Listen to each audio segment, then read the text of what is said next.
Monsieur le représentant du maire de la commune de Notto Gouye Diama, Monsieur le censeur représentant du proviseur du lycée de Notto Gouye Diama, Madame, Monsieur, membres du corps professoral, administratif et de service, Monsieur Gora Diène, cher frère, parrain de cette journée, Monsieur le président du gouvernement scolaire, Monsieur le président de l'association des parents d'élèves, chers élèves, honorables invités.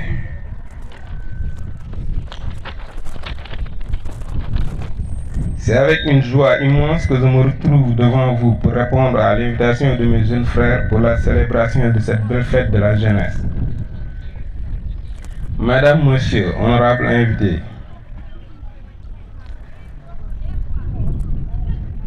parler de la jeunesse et de l'éducation, c'est aussi parler de l'avenir de toute une nation et donc de l'espoir très prometteur d'un pays.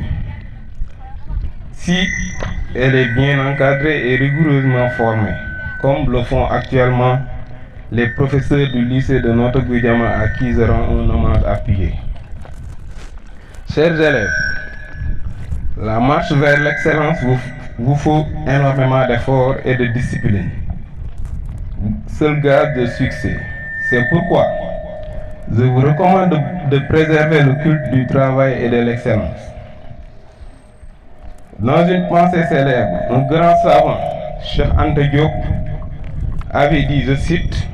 « Je vois sur le visage de chaque jeune Africain un bâtisseur de nation, et que ce bâtisseur de nation ne peut être réveillé que par l'éducation et la formation. C'est pourquoi je vous recommande de bien vous former et de bien écouter minutieusement vos professeurs. » Madame, Monsieur, honorables invités, venir célébrer avec la jeunesse de Notto Gouye Diama revêt plusieurs facteurs. D'abord en tant qu'acteur de développement, résident à la localité, mais aussi en tant que jeune leader qui devra porter la voix de ses pairs pour les tirer vers le sommet. C'est pourquoi nous avons mis en place une structure politique dénommée APL And Pastef Liggéey, qui s'est lancée dans la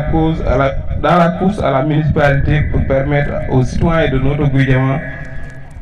un mieux-être et donc une école performante et des conditions d'apprentissage décentes. Madame, Monsieur, pour terminer mon propos, je voudrais remercier l'ensemble des acteurs qui nuit et jour se battent pour le rayonnement de notre chère localité. Merci de votre aimable attention. jërë ngeen jëf ci wolof ginnaaw bu ñu nuyoo képp ku fi teew jiital ci nuyoo bi ki fi teewal kilifa tund wi muy monsieur le maire de la commune de Notto Gouye Diama teg ci itam le censeur représenté le proviseur nuyu ki nga xam ni moo fi teewal bépp parent d'élèves en son nom le président de l'association des parents d'élèves, le personnel administratif et de service, le corps professoral, nous tous des Moussé Ndiaye, tous les enseignants, tous le parrain du jour, M. Gora Diène, cher frère, le président de l'amicale des étudiants, M. Adam Ndiaye aussi, que j'ai oublié de citer un discours en français, mon fils aussi. Également notre représentant au niveau départemental pour l'ensemble des jeunes au niveau du conseil consultatif de la jeunesse, et par la même occasion je tiens à te féliciter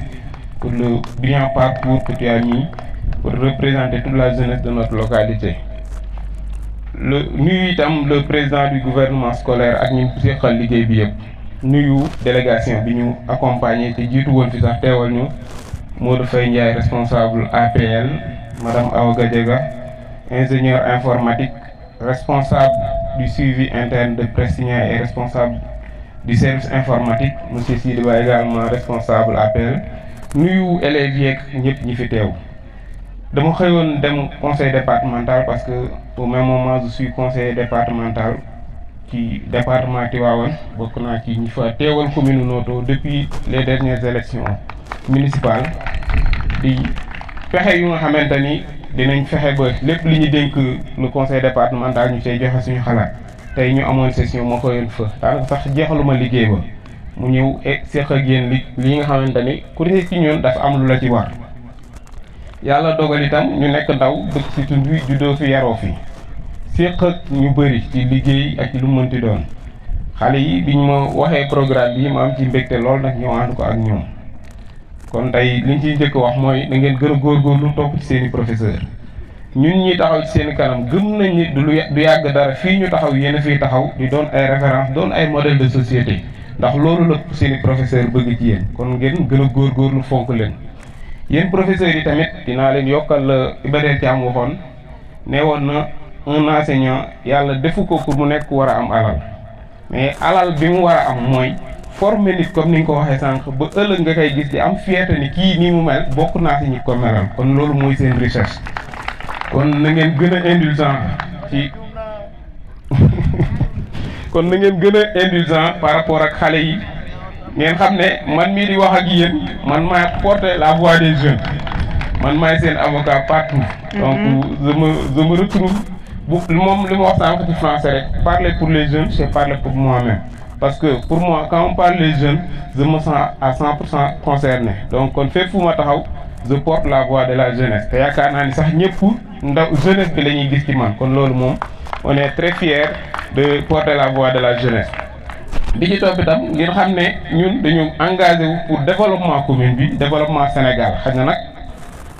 lu ne daa am fu muy doore lii ñu taxawal ci tund Notto Gouye Diama lañ ko doore ànd kook ay gor ak yi nawle te yaakaar naa ni du yàgg dara di ngeen ñu dégg bu baax a baax te li ñu soxla du lenn lu dul fexe ba askanu Notto Gouye Diama am lu ñuy wax un mieux-être nag mooy ay conditions de vie décentes ci la jàng bokk ci la faju bokk ci la yu bëree bëri bokk defe naa Adama wax na sànq ni moom moo nekk actuellement président amical des étudiants loolu bi ñu koy taxawal dañoo anticiper woon pour préparer des conditions de vie décentes pour les jeunes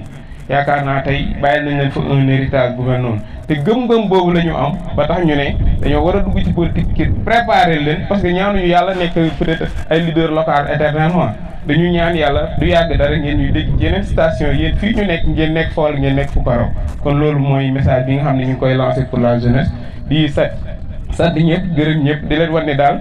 nous sommes disponibles pour travailler avec tout le monde moo xam les leaders politiques naissants yi mu fi dégg sànq comme monsieur Ndiaye moo xam tamit monsieur Sanogo comme il l'a dit ne am na ay expérience am na compétence yoo xam ni da ko andi pour offrir ko commune Notto te ñun on est là te lu ñu tax a jóg rek mooy dimbali askanu commune Notto fàtte suñu bopp taxaw askan wi kon ñu ngi sant ñëpp gërëm ñëpp wasalaam